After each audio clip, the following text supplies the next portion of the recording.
He is free and he's not entirely bad either. In fact, Archer is a very solid unit, especially if your account doesn't have casteries to help clear endgame content like Memory of Chaos when a quantum element is needed. Enough with using Scylla, just use Archer instead, since he's going to be obtainable for free. But getting him for free is not enough if you don't give him a proper build. That's why this video will cover all the pre-farming materials for Archer, as well as explore several possible builds. That includes relic and planar ornament options, alternative light counts choices aside from his signature, and also a few characters that can synergize well with him. Before we begin, I would really appreciate it if you could hit that like and subscribe button. Now let's get this video started.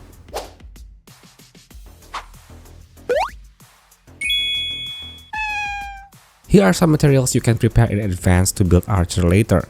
The good news is that the materials are fairly easy to obtain and can already be farmed starting now, but keep in mind that he uses an older weekly boss material, specifically from Cocolia, so don't get it wrong. Feel free to screenshot this and use it for personal preference, or maybe share it with your friends who might need it. And happy farming! Now, Archer is a 5-star hunt character with a quantum element, and he will be obtainable for free. He is a DPS unit that heavily consumes skill points in order to deal significant damage output. That's why he heavily relies on spammable skills to continuously attack and act as his main source of damage. Archer has a base attack of 6-1 and a relatively high base speed of 105. The bonus stat you will get from leveling his traces include quantum damage boost, attack, and crit rate. Archer's basic attack is not particularly special, he simply deals quantum damage to a single enemy equal to 100% of his attack, but it's his skill that plays a crucial role. When activated, Archer enters circuit connection mode and fires an arrow at a single enemy. While in circuit connection, using a skill won't end his turn. Instead, it increases his skill damage by 100%, and this bonus can stack up to 2 times, and lasts until he exits the mode. However, after using skill 5 times or when the team runs out of skill points, using the skill again will force him to exit circuit connection mode and end his turn. He will also exit this mode automatically if all enemies in the current wave are defeated. As for his ultimate, Archer launched an attack on a single enemy, dealing massive 1000% quantum damage based on his attack. Upon use, he gains 2 charges, with a maximum storage of 4. When any ally attacks an enemy, Archer will consume 1 charge to perform a follow-up attack on the primary target of that ally's attack. If his talent is active, this will also restore 1 skill point. So aside from providing extra damage contribution, this mechanic is crucial to compensate for how skill point hungry his playstyle is. So let's now take a look at his traces and technique. In addition to the 100% skill damage increase, Archer also has a powerful self-buff that comes from his first major trace.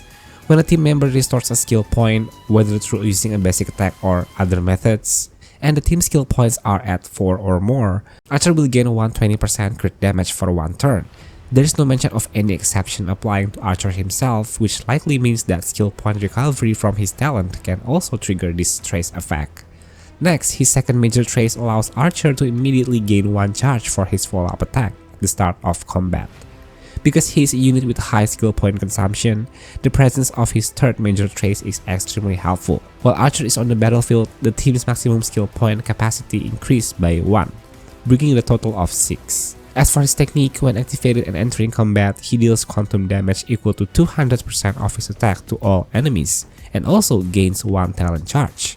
With the combination of Trace 2 and his technique, this means Archer starts a battle with 2 charge already in hand. Now that we have covered his entire kit, the question is, will Archer be strong enough to clear endgame content and compete with other DPS units? If you are interested in investing Archer's EIDOLONS, don't go anywhere, we will cover that right after this. For Archer's first EIDOLON, if he uses his skill 3 times in a row, he will restore 2 skill points to the team. This indirectly boosts Archer's damage output as well, since it allows you to weave in 1 or 2 extra skills more easily. Since his self-buffing kit currently only applies to his skill, EIDOLON 2 makes his ultimate more impactful. After using it, enemies will receive minus 16% quantum rest and be inflicted with quantum weakness for 2 turns. This makes it universally effective against any enemy type. EIDOLON 4 provides a flat 150% bonus damage to his ultimate. Finally, his EIDOLON 6 allows him to restore 1 skill point to the team every time his turn begins. Additionally, the damage boost stacks from his skill get increased by 1, meaning instead of max 200%, it becomes 300%. Not only that, but the skill damage will also ignore 20% of the enemy's defense. So based on the Eidolons we have just discussed, it's safe to say that Eidolon 2 is currently his best. Not only does it bring a significant damage increase, but Archer also becomes capable of clearing endgame content like Memory of Chaos, regardless of enemy weaknesses, thanks to the weakness implant and quantum rest reduction. However, in terms of comfort while playing, even Eidolon 1 is already sufficient. Recovering 2 skill points when using his skill 3 times in one circuit connection session helps with skill point management, making it easier for players to maintain a smooth rotation. So now the question is, should you pull for his Eidolon 1 or go for his signature light cone? Let's talk about his signature LC first. Besides granting a sizable crit rate boost when entering battle if the team's max skill points is 6, which he can easily enable through his trace, the wearer gains 40% attack. The user can also gain even more attack each time they use skill points. Since Archer's damage boost from his kit is already high, this light cone is great to balance his performance with extra attack. As for the damage difference between using F2P 5-star light cone and being at E1, there's about 14% gap, which makes E0 with signature light cone stronger. It's a notable difference but not game breaking. Archer is still strong even at E0, as long as he's equipped with his signature LC. E1 simply adds comfort, particularly in managing skill points, so it might be smarter to secure his light cone first, since it's also typically easier to obtain than a duplicate copy of the character. Since Archer is a quantum unit, I believe Genius of Brilliant Stars is one of the best relic options for him, thanks to its defense ignore effect, especially valuable if you have E2 Archer, who can implant quantum weakness. And because he relies heavily on skill for dealing damage, the Scholar can also be a decent choice. It provides crit rate and a boost to ultimate damage, which both benefit his overall kit.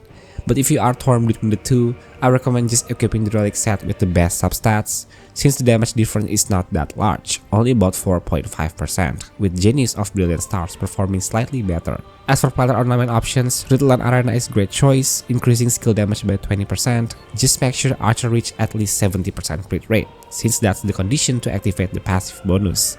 If you feel Archer lacks attack stats, then Space Stealing Station is also a good alternative, especially if you are not using his signature LC or Stellar Cruise, both of which provide significant attack boosts. Don't forget that Archer has follow-up attacks in his kit, so Salsodo can also be a viable option. It helps with crit rate and ultimate damage, contributing to more consistent output. However, between all the planar options, you can once again just pick the one with the best substats, since the overall damage difference is small.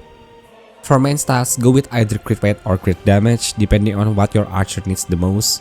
However, I recommend crit rate to ensure more consistent damage output. For the boots, attack percent is likely the best choice since his kit lacks attack scaling bonuses. You can further support this by pairing him with units that provides action advance, such as Sparkle, to help make his turns more consistent. If you are using his signature light cone, which already provides a large attack boost, you may consider using quantum damage on the orb instead. But even then, attack percent is still a viable option, as the difference in damage is quite minimal, only around 2.3%. So just pick whichever has better substats for your Archer. As for the Link Rope, attack percent is the only solid and optimal choice available. The best light cone for Archer is of course his signature LC. It not only gives a significant crit rate boost, but also a massive attack increase. Among other 5-star alternatives, Topaz signature LC is a good option too. It enhances follow-up attacks and provides bonus crit damage to teammates, which can be great if you pair Archer with a sub DPS like Cypher. Dr. Rush's light cone is also a good pick, especially if you are running debuffers like Silver Wolf or Cypher, as it benefits from debuffed enemies. If you don't plan to pull for Archer LC and don't have better options, then Stellar Cruise is likely your best choice. It offers a solid mix of crit rate and attack, and most importantly, it's easily obtainable with full refinement. There are actually a lot of decent 4-star light cone options too, such as Final Victor, Swordplay, or even Only Silent Remains for more attack boosts. There's also a new light cone featuring Anax's illustration called See You at the End, which increases crit damage and also boosts the damage of skills and follow-up attacks, making it a pretty strong choice for Archer. But then again, why bother with 4-star LCs if you already have a max rewind Stellar Cruise, right? By now, it's pretty clear which character synergize best with Archer, especially after realizing that he is a very skill point hungry unit. One of the best options is Sparkle. What makes Sparkle unique compared to other supports is that, aside from boosting the team's DPS damage, she also increased the team's maximum skill points capacity. On top of that, her ultimate can restore up to 4 skill points, which is a situation that Archer will definitely appreciate. However, it's important to note that Sparkle can't always use her ultimate, so skill point recovery won't be consistent. If you are running Sparkle in the team, that means your team will have a maximum of 8 skill points, giving Archer more freedom to spam his skills and quickly wipe out enemies. Other supports like Robin or even Tribi are also solid choices to pair with Archer. Meanwhile, Silverwolf can help Archer tackle in-game content like Memory of Chaos, even against enemies that don't have Quantum weakness. With her buffed weakness implant mechanic, simply placing Archer in the first team slot ensures that the weakness always becomes Quantum. You can also use a sub DPS like Cypher to help deal with AoE situations. You don't need to worry about losing a support slot to bring Cypher. As long as Archer is doing heavy single target damage, Cypher can cover the rest with high AoE bursts. On the sustain side, someone like Gallagher is a great pick. He is skill point positive and his enhanced basic attacks can help recover skill points while keeping your team alive. So that wraps up Archer's pre-farming guide, along with some build options and team recommendations you can prepare ahead of time. Since he is a free unit, will you still build him, especially if you already have a Quantum DPS like Castoris? Let me know what you think in the comments below. If you enjoyed this video, please help support the creator by hitting the like button and subscribe. I will see you guys in the next one.